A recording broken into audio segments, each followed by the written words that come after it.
I know how it feel to wake up, fucked up. Pockets broke as hell, another rock to sell.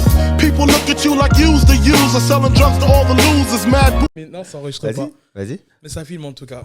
Ça filme, mais ça enregistre pas, ça y est, on est bon. Mais là, toi t'es dans le cadre quand même parce que je te vois un petit peu... je vais me rapprocher un petit peu. Voilà. En plus, il y a eu un cadre qui est tombé, donc du coup, je le masque. C'est parfait. Nico, content de te retrouver. Très content de te retrouver. Bienvenue à vous. Welcome to the AB Show. Bah écoutez, quand on se retrouve, Nico et moi, c'est pour faire une expertise, une analyse. Là, du coup, on va revenir sur le combat de... On va se poser et analyser le combat de Doumbé, le fameux combat de Doumbé contre Jordan Zebo. On en entend parler partout, Nico. On parle énormément de Doumbé et de Zebo, mais le Zebo de l'Ares. Donc là, s'il y a bien une personne qui peut bien vous parler de Jordan Zebo, Nico, c'est toi. Parce que tu l'as accompagné dans ses combats amateurs, tu l'as vu commencer. Donc voilà, on démarre la vidéo comme ça, Nico. Ok, on démarre comme ça. Ouais, c'est sûr qu'on peut pas commencer cette vidéo sans parler de ses biais cognitifs. Donc moi, j'ai un biais par rapport à Jordan, forcément. Ouais. Un biais affectif. Parce que quand il est arrivé au Factory, Jordan est passé par les cours amateurs. Il faisait les cours amateurs. Ensuite, on l'a détecté, on a vu qu'il était bon, on l'a emmené vers les cours pro. Rapidement, il a fait les compétitions amateurs, il a fait les championnats du monde amateurs moins de 21 ans. Ouais. Parce qu'en fait, il était physiquement déjà super développé, mais encore super jeune. Ouais. Donc je pense qu'à l'époque, il avait 18 ans, puisque maintenant il a 21 ou 22. Il vient d'avoir 23 ou 22, ouais. Je crois qu'il vient d'avoir 22 ans, donc il devait avoir 18 ans. Ouais. C'était 2019. Et donc voilà, championnat du monde amateur, il fait une belle prestation, il gagne 2 combats, il perd le 3e combat, mais moi, il m'étonne sur les prestations qu'il fait, parce que c'est un niveau qui est très relevé là-bas. Ouais. Il revient, il lâche rien, il s'inscrit à toutes les compétitions de pancrace qu'il y a en France. Il fait les cours pro, malgré le fait que ce soit difficile pour lui au début. Et puis, il s'accroche, et puis il continue quelques combats amateurs de MMA. Alors, ce qu'il faut savoir, c'est que sur son palmarès de MMA amateur, je crois que tu as 5 ou 6 combats amateurs. Ouais, qui ont été comptabilisés. Comptabilisés, mais en réalité, des combats qui s'apparentent à du MMA qu'il a fait, il me semble qu'il y en a quasiment une trentaine. Oui, c'est ce qu'il a mis dans sa bio là, sur Instagram, je crois 33 combats amateurs, un truc comme ça. Quand tu comptes tous les combats amateurs de pancrace qu'il a fait, ou de différents styles de formes de combat MMA, voilà, tu as une trentaine de combats. Et puis après, il passe pro, directement à Arès. Je crois que c'est à son 2e combat qu'il affronte Karim Gadji. Son premier combat à Arès, je crois. Un premier combat, peut-être. Il fait un combat juste avant, ce qui lui permet, on va dire, d'ouvrir son compteur en professionnel, c'est dans les pays de l'Est. Ok. Il prend un combat en short notice et il gagne par guillotine, et c'était pas un combat facile. Et du coup, en fait, c'est ce qui lui a permis de combattre Arès derrière. Ok. Donc c'est ça qui se passe. Ensuite, on lui propose Arès contre Karim Gadji, qui n'est pas une mince affaire, qui est le combattant que les deux ont en commun. Cédric Doumbé et Jordan Zebo. C'est ça, en kickboxing pour Cédric. Pour Cédric et mais pas avec tant d'écart que ça. Oui, ça s'est fait en 2 ans. Ouais, c'est 1 ou 2 ans. Ouais. Et puis il fait cette belle prestation où notamment il est avec les grosses lames, il l'amène au sol. Ensuite, il gagne un combat. Son combat suivant, il le gagne à la décision, il me semble. C'est ça. Mais avec un beau timing de lutte. Moi, on reviendra dessus, hein, mais ce que j'aime beaucoup chez Jordan, c'est que la lutte qu'il a, il a une lutte dans laquelle il pose pas les genoux au sol. Il a une lutte dans laquelle il rentre très loin sur la hanche et il lève les gens du sol. Donc c'est une lutte qui est difficile à défendre, même avec le style de défense de Doumbé. Et on reviendra en détail là-dessus. Ouais. Et puis après, il fait son 3e combat contre Maris Sardi. Alors Maris Sardi, pour le grand public, peut-être que les gens savent pas, parce qu'ils l'ont vu perdre contre Baki, ils l'ont vu perdre par KO en plus contre Jordan. Ouais. Du coup, peut-être qu'ils connaissent pas son niveau, mais nous qui sommes dans les coulisses, on sait que Maris Sardi, c'est un vrai niveau de pied-point, un vrai niveau physique, un vrai niveau de défense de lutte. Il fait un combat qui est une guerre. C'est pas non plus à sens unique le combat. Bien sûr, et puis il finit le combat fatigué, mais il met KO Maris Sardi. Et donc on voit qu'il a aussi la possibilité de mettre KO et mettre KO avec ses jambes. Donc la carrière de Jordan, c'est vraiment une montée en puissance. On a un mec qui a seulement 22 ans aujourd'hui, qui a énormément de potentiel et qui a énormément de possibilités d'évolution encore, et qui, à ce stade-là de sa carrière, affronte de l'autre côté un vétéran du game, un mec qui a plus de 75 combats de kickboxing, X fois champion du Glory, une grosse expérience en étant au devant de la scène, en étant main event de gros événements, etc. Ouais. Mais qui, entre guillemets, et ça on va revenir dessus aussi, qui entre guillemets débarque dans le MMA. Pourquoi je dis entre guillemets? Parce que nous on sait que Cédric, en réalité, effectivement, il est... Alors, je vais parler tout de suite de cette opposition. Et tu me diras ce que tu en penses. Allez, let's go. Mais il y a une opposition qui est super intéressante avec Cédric. La première des choses, c'est que en réalité, Cédric, il commence le MMA en même temps que Cyril Gane. Et ça, c'est une punchline pour moi de Fernand Lopez. À ce moment-là, en plus, tu y étais, toi, donc tu peux le moi, j'y confirmer. J'y étais. J'ai même mené 1, 2 ou 3 cours. J'ai mené quelques cours dans lesquels Cédric était là. Ouais.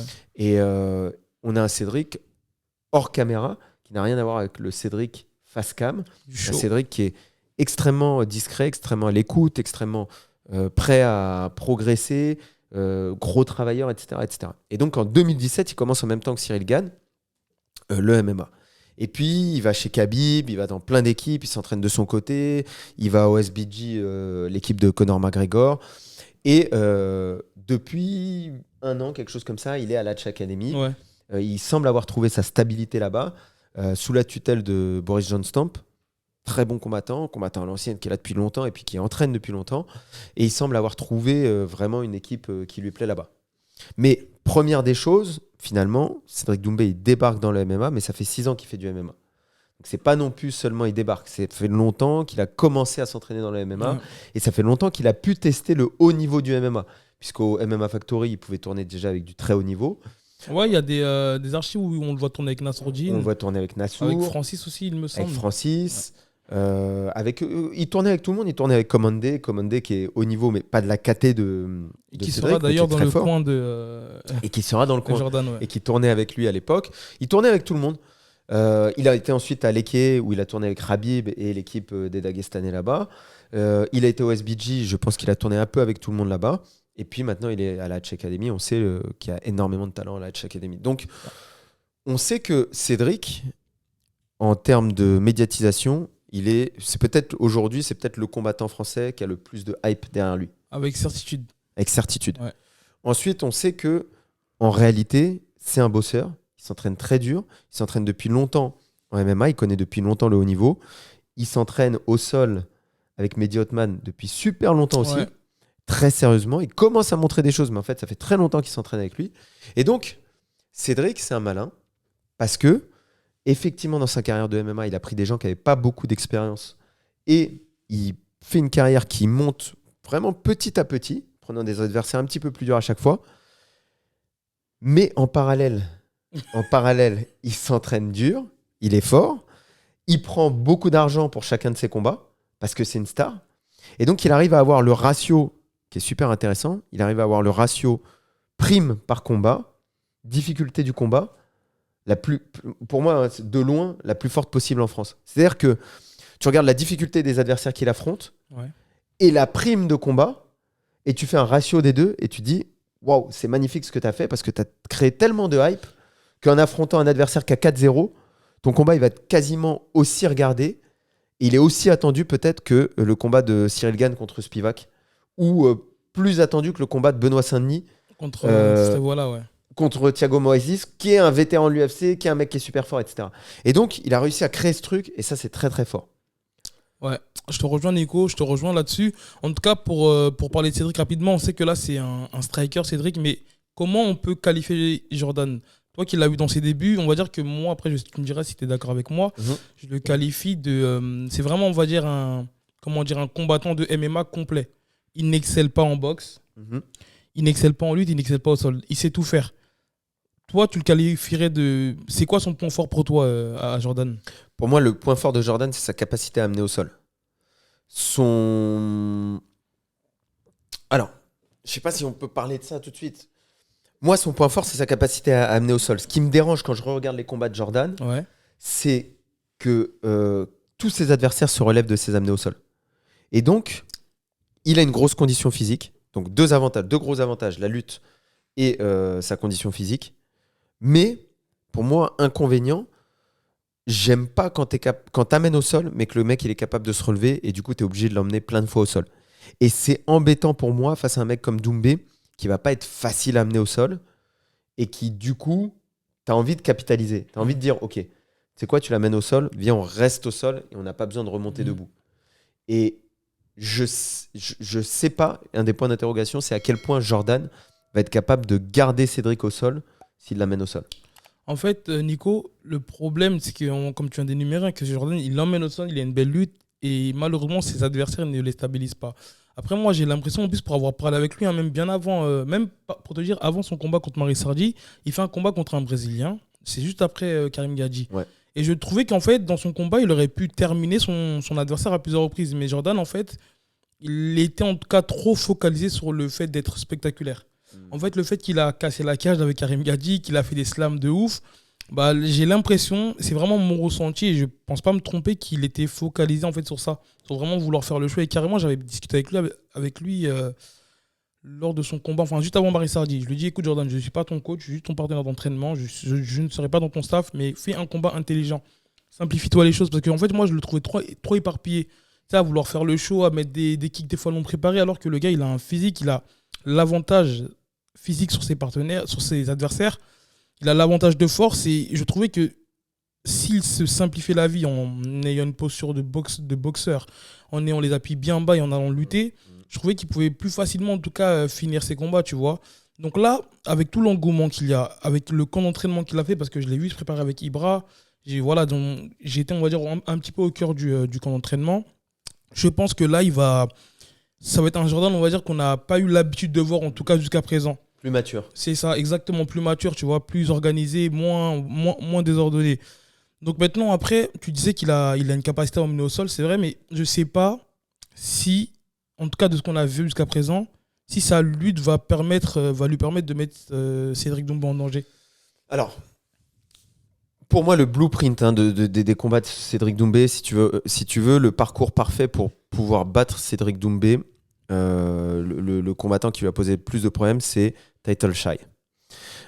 Shy, qu'est-ce qu'il fait ? Shy, il se met à distance, et à distance, il envoie du calf kick. Pas de possibilité de saisie. À distance, il envoie du high kick. Pas de possibilité de saisie. Ensuite, il se déplace. Calf kick. Super en plus le calf kick contre un gros boxeur comme Doumbé, parce que tu mets 2, 3, 4 bons calf kicks, même un Thai boxeur comme Doumbé, tu peux vraiment l'embêter et l'empêcher de bien boxer. Le high kick, super. Génial. Et ensuite, il se déplace. Et ensuite, ce qu'il fait, Shy, super intelligent, au moment où Doumbé, parce que Doumbé, c'est une sorte de piranha, c'est-à-dire que quand il sent le sang, justement, quand il voit rouge, Ouais. là, il accélère et met ses gros crochets. Et Shy, ce qu'il faisait, c'est que dès qu'il voyait les gros crochets de Doumbé arriver, changement de niveau, et il n'arrivait pas vraiment à l'amener au sol, mais en tout cas, il avait cette stratégie de venir ceinturer à ce moment-là. Et je pense en tout cas que Jordan, s'il a la ceinture, il va pouvoir l'amener au sol. Je pense que Doumbé, il est très fort sur le sprawl. Il a une position qui est favorable au sprawl d'ailleurs. Il est très fort sur le sprawl. Je ne suis pas sûr qu'il soit aussi fort sur des défenses sur le haut du corps, type lutte gréco-romaine. Ouais. Et donc, cette stratégie-là, pour moi, c'est la stratégie parfaite. C'est à distance du calf kick, du high kick. Dès qu'il se rapproche pour pouvoir finir avec les points, venir coller sur le haut du corps et venir éventuellement, même s'il n'arrive pas à amener au sol, venir travailler contre la cage, venir mettre un maximum de béquilles pour empêcher Cédric d'être mobile, et éventuellement une petite amenée au sol, un peu de grand and pound, et essayer de gagner les rounds comme ça. On n'est pas obligé, il ne faut pas oublier qu'en MMA, on n'est pas obligé de finaliser le combat, il n'est pas obligé de le soumettre ou de le mettre KO pour gagner le combat. Et il peut, sur un 3x5 comme ça, il peut simplement pourrir le combat, aller à la décision et gagner le combat. C'est aussi une stratégie qui est possible. Nico, je te rejoins, surtout sur le body lock. Et je rajouterais que, pour parler stylistiquement, Doumbé, il a le centre de gravité assez bas. Il a le buste vers l'avant, ce qui lui permet, on va dire, de sprawler plus facilement. Ouais. Donc c'est vrai qu'il ne va pas falloir shooter une seule fois dans ses jambes. Je pense qu'il va falloir, comme tu disais, aller en gréco. Mais avant d'aller en gréco, shooter d'abord sur un body lock pour remonter en gréco, ou à la rigueur même faire du chain wrestling. Parce que s'il essaye de shooter une seule fois, tu es quasi sûr qu'il va le sprawler. Tu vois, et ça, en fait, ça pourrait faire une dépense énergétique pour Jordan d'essayer à chaque fois rentrer dans les jambes sans réussir. Donc je pense qu'il va vraiment falloir qu'il fasse du chain wrestling. Parce que là, jusqu'à présent, en tout cas, on l'a vu faire des double legs sur un seul shoot. Tu vois, c'est passé jusqu'à présent. Mais là, Cédric, il est préparé pour ça.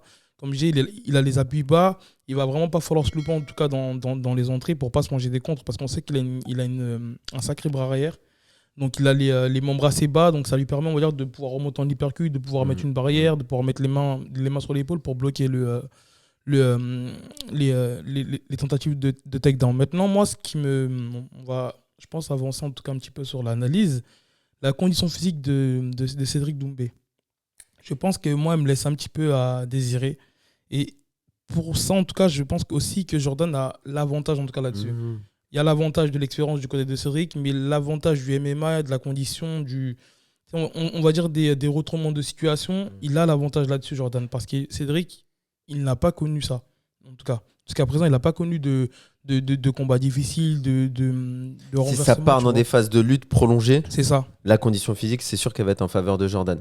Si déjà, on reste sur du pied-point avec de la défense, de lutte en sprawl, etc., à distance, ça va être l'avantage de Cédric. Et même ça, hein, j'ai l'impression que déjà sur son combat contre Burillon, il a quand même... Fatigué. Ouais, je l'ai senti un petit peu fatigué, même contre Klimas, son dernier combat, là, le Polonais au MMAGP, je l'ai senti fatigué. Et je sais que Jordan, c'est quelqu'un qui, même si tu le vois, il a l'air épuisé, il garde le même rythme. Du premier au dernier round, il garde le même rythme, mais il met du volume. Il était fatigué contre Marie Sardi à la fin. Ouais. Ouais, je viens de revoir les images. À la fin, il était fatigué. Il était fatigué. Les mains étaient basses, les coups de pied. Tu vois, c'est des trucs, contre Cédric, tu peux pas faire ça. Je suis d'accord. Si jamais ça arrive comme ça contre Cédric, ça, c'est des trucs, c'est une punition assurée. Quoi. Oui, bien sûr. Moi, ce qui m'a inquiété, tu vas me dire ce que tu penses de ça aussi. Ce qui m'a inquiété, c'est que Cédric, dans son dernier combat, il a presque changé de style. C'est-à-dire qu'il est beaucoup plus agressif. Il met tous ses coups au corps, ce qui oblige l'adversaire à réagir. Et je pense qu'il frappe super fort au corps, avec son espèce de jab au corps. Il met son bras arrière au corps. Donc, c'est des coups qui sont sans risque, parce qu'ils sont au corps, mais super agressif là-dessus. Du coup, l'adversaire, il est contre la cage, donc c'est très dur de lutter quand tu as le dos contre la cage. Il prend plein de coups au sol et... Voilà, là sur ton PC, tu es en train de mettre quelques phases. Quelques images de il a quand même été amené au sol. Alors, ça, c'est des phases qui sont très dangereuses. Si jamais il se fait amener au sol contre Jordan comme ça, il peut. Alors, côté positif, côté négatif pour Cédric. Côté positif, je trouve que cette attitude qu'il a mis en place, là, d'attaquer beaucoup le corps, d'être très sur l'avant, d'obliger, c'est une attitude qui est très bonne pour lui. Je pense que c'est quelque chose qui va lui apporter beaucoup. Côté négatif pour Cédric, je dis attention. De la même façon que je dis toujours attention au lutteur qui apprend le striking et qui se transforme en striker et qui finit par prendre un KO. Attention au striker qui apprend la lutte, qui se dit tiens, je vais aller lutter et qui rentre dans le domaine de quelqu'un d'autre et dans lesquels son temps de réaction, ses sensations ne sont pas les mêmes. Et attention, parce que Jordan, lui, c'est son monde. Et si Cédric il commence à venir titiller Jordan sur ce terrain-là, et ben on ne sait pas. Ça se trouve, Jordan il va sortir une soumission de nulle part. On sait qu'il a un bras-tête qui est très puissant, un anaconda. Et pourquoi pas Jordan qui pourrait profiter de ce genre de situation. En plus, Nico, comme tu disais là, je remis des phases. En fait, moi, il y a une phase, j'arrive pas à la retrouver, mais elle m'avait un petit peu dérangé. C'était, je crois, sur des phases de sol en ground and pound, sur des body lock, enfin sur des underhook, overhook. J'avais vu vraiment des grosses phases, des failles plutôt, de Cédric à ce moment-là. Ça m'avait un petit peu inquiété, malgré qu'il était en position dominante. Et là, quand je regarde les images, il a un très très bon sprawl, mais je pense que Jordan, il peut capitaliser là-dessus en feintant pour justement créer une ouverture. Bien sûr. Et Nico, on va pas passer directement au pronostic, mais est-ce que tu penses, parce que forcément tu as accompagné Jordan, comme on l'a dit précédemment, donc tu as un petit peu joué le rôle de préparateur mental avant les combats. Est-ce que tu penses que ça l'atteint là, ce trash talk? Non, je pense pas. Je suis d'accord avec toi. Jordan, Jordan, bon, maintenant il est connu. Il est dans son monde. Hein. Ouais. Maintenant il est connu. Mais Jordan, pendant des mois, il a posté des vidéos sur TikTok, sur Insta, etc. Il y avait quasiment pas de vues. Et continue à poster. Ouais. Et c'est là que j'ai compris. Je me suis dit, un mec qui est capable de poster pendant des semaines des vidéos, malgré le fait qu'il n'y ait pas de vues, c'est un mec qui ne peut que réussir. Bah pour te dire, une petite parenthèse, Pico, il le réprimandait là-dessus, mais d'une manière c'est voilà, vraiment, il faisait un pressing là-dessus. Et Jordan, il écoutait, mais tu voyais qu'il s'en foutait. Il s'en fout. Et il continuait à montrer Tu ses ne techniques. peux que réussir si tu as la capacité, c'est une capacité exceptionnelle, hein, d'échouer 1 million de fois et de continuer à essayer. Tu ne peux que réussir. Ouais. Et Jordan, il a cette capacité-là. Voilà. Et en plus, il est extrêmement coachable. Ça, il y a beaucoup de gens qui ne le savent pas. Jordan, il est extrêmement coachable. Moi, quand on était aux IMAF, je lui avais demandé de totalement changer son style à l'époque. Je lui avais montré sur le chemin, je me rappelle encore, on était dans le bus. Et pour un certain combat, je lui avais montré une vidéo d'Arnold Quero. Ouais. Et je lui avais dit, voilà, je veux que pour ce combat, je veux que tu sois Arnold Quero. Je veux que tu te déplaces comme ça, je veux que tu fasses ça, je veux que tu sois à distance, je veux que tu te laisses pas toucher par ce grappleur. Et il avait appliqué à la lettre ce truc-là. Donc sur un truc avec un enjeu, je lui avais montré au dernier moment, parce que l'IMAF, tu as un combat tous les jours, donc tu as un nouvel. Et il avait réussi à s'adapter. Donc c'est quelqu'un qui est très coachable. Et je pense que vous avez extrêmement bien préparé ce camp. Je sais qu'il y a Ibrahim.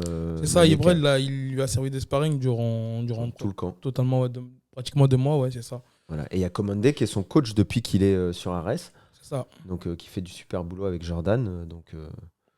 Non, c'est ça. Et ouais, pour te dire, en gros, ouais, Ibrahim, il l'a préparé. Il lui a servi de sparring. Et l'avantage, c'est que Ibrahim, il a une grosse expérience. Il sait boxer, il sait lutter, il sait striker. Donc, facteur confiance, je pense que, voilà, on ne peut pas comparer la carrière d'Ibrahim et de Cédric Doumbé. Donc, je pense qu'il a su en tout cas passer un cap pendant sa préparation, Jordan. Et comme je le disais précédemment, hein, là, le fait qu'il y ait des enjeux, que voilà, on ne va pas s'en cacher, il y a une rivalité entre Lopez et Cédric.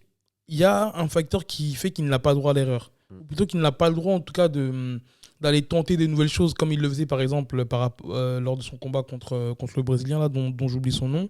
Et là, c'est vraiment, on va dire, c'est le petit plus qui me fait dire que on va voir un nouveau Jordan. Ou plutôt, on va voir une vraie version de Jordan qui est là, qui a un game plan, qui va le suivre à la lettre. Parce que j'ai l'impression qu'à l'époque, enfin, je te dis qu'à l'époque, il y a à peine 1 an, sur Ares, il se permettait de tenter des choses et de combattre sans réel game plan.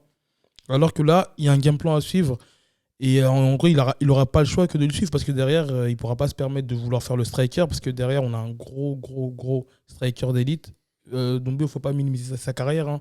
Honnêtement, moi qui l'ai suivi en tout cas durant toute sa carrière de kickboxing, pour moi, c'est l'un, voire le meilleur kickboxer. Même s'il n'a pas réussi à ramener son panel en MMA parce que voilà, ça prend du temps à trouver le style, à trouver ses aises. Il a quand même je dirais pas le knockout power, mais il a quand même son bras arrière qui fait quand même mal, tu vois. Non, il a le knockout power. Et c'est sûr que quand il touche les mecs, les mecs ils tombent. Après, en MMA, forcément, il y a une distance, il y a une gestion de la distance, du knockdown, etc., qui fait que c'est un peu différent, c'est un peu plus dur, mais malgré tout, tu regardes son palmarès, il finit tout le monde avant la limite. Oui, à part non. Shai, il a été à la limite. Il a été à la limite. En fait, à l'appel du 3e round, l'arbitre il arrête le combat. Il me semble. Après, contre Florent Burillon, ses premiers rounds et Limas aussi, ses premiers rounds. Après, il n'a pas encore réellement trouvé son style, j'ai l'impression. Enfin, quand je dis réellement trouvé son style, il n'a pas en tout cas. Tu vois, par exemple, contre Title Shai, tu parlais tout à l'heure des déplacements de Title Shai, mais j'ai l'impression que Doumbé, il n'avait pas encore ses repères dans le. C'était troublant pour lui. C'est ça, parce que déjà, son tout premier combat, il le fait à Abu Dhabi ou à Dubaï, et c'est sur un ring. Donc, il arrive à cadrer le mec comme il faisait au Glory et tout. Sauf que là, on est dans des formats. D'ailleurs, je ne sais pas si la cage du PFL, s'il y a des coins ou si c'est un rond comme le Bellator. Je ne sais pas du tout. Donc, en tout cas, voilà, on sait que c'est pas pareil. C'est pas la même surface de combat. C'est plus grand. C'est ça, c'est plus grand. Donc, forcément, tu n'as pas ces coins que tu peux avoir en boxe donc pour cadrer les adversaires. En tout cas, il y a un point d'interrogation, mais on sait qu'aussi, il n'y a pas de magie. On a un combat, il était au mois de mars, on est au mois de septembre, voilà, tu n'as pas non plus une marge de progression énorme. Tu en as une, mais voilà, c'est pas ce qui va te permettre de passer un Cédric Doumbé totalement nouveau, quoi.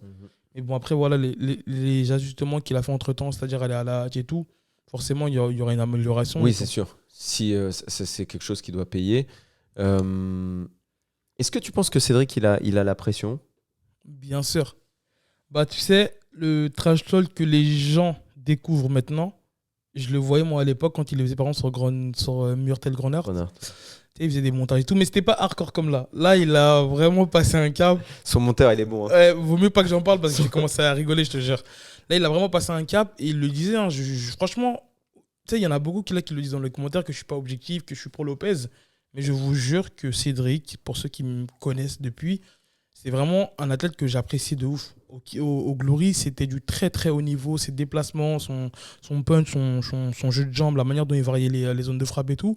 Et il le disait, hein, il disait, tu sais, même lorsqu'il allait trash avec un adversaire, il disait, voilà, quand tu le voyais dans les coulisses, tu le voyais qu'il était concentré, qu'il disait, là, en gros, je peux pas me louper.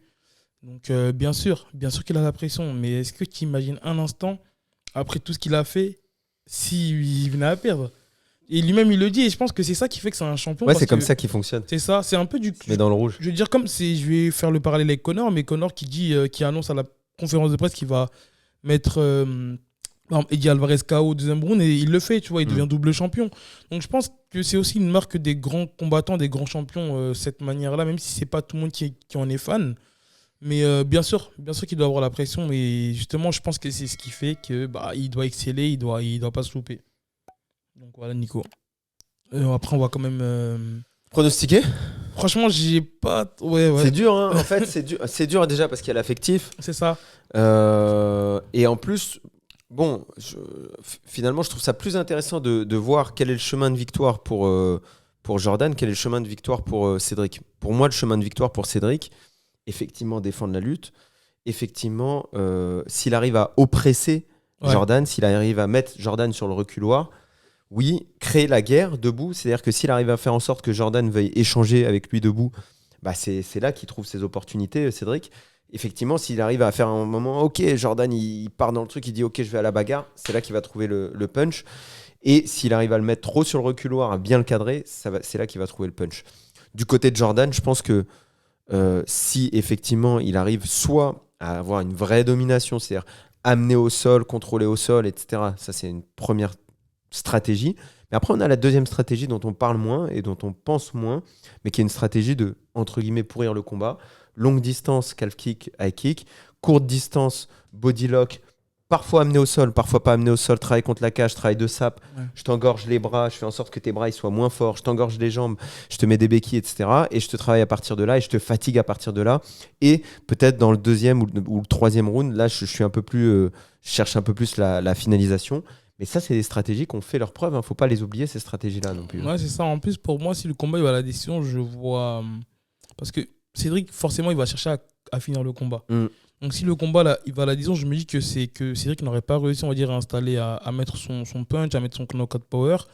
Et comme tu disais, en fait, tout à l'heure, Jordan, la solution, c'est pour moi vraiment de brouiller les pistes. De faire croire qu'il va boxer. À ce moment-là, il en profite pour lutter. De faire croire qu'il va lutter, qu'il en profite pour créer des ouvertures et de boxer.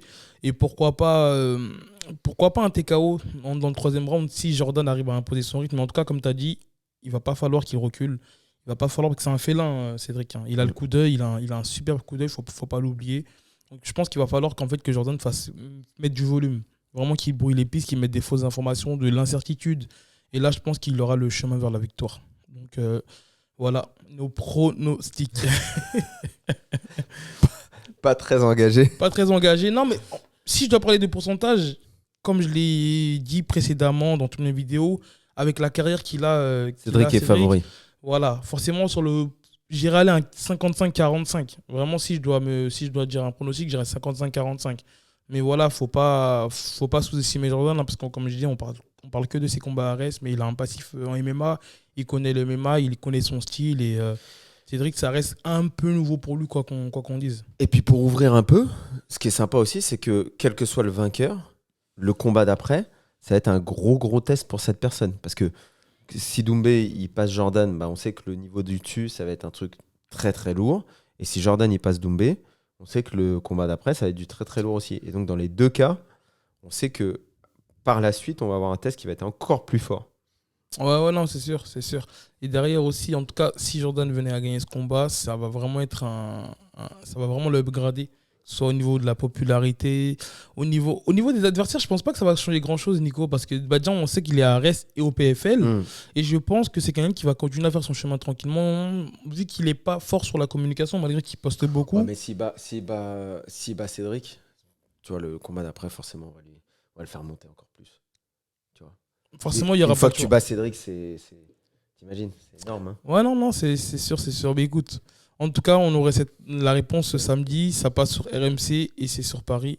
Donc, Nico, merci à toi. On est complet. Vlogs, grand plaisir. Au plaisir. Abonnez-vous, n'oubliez pas et dites ce que vous en pensez dans les commentaires. Salut à tous.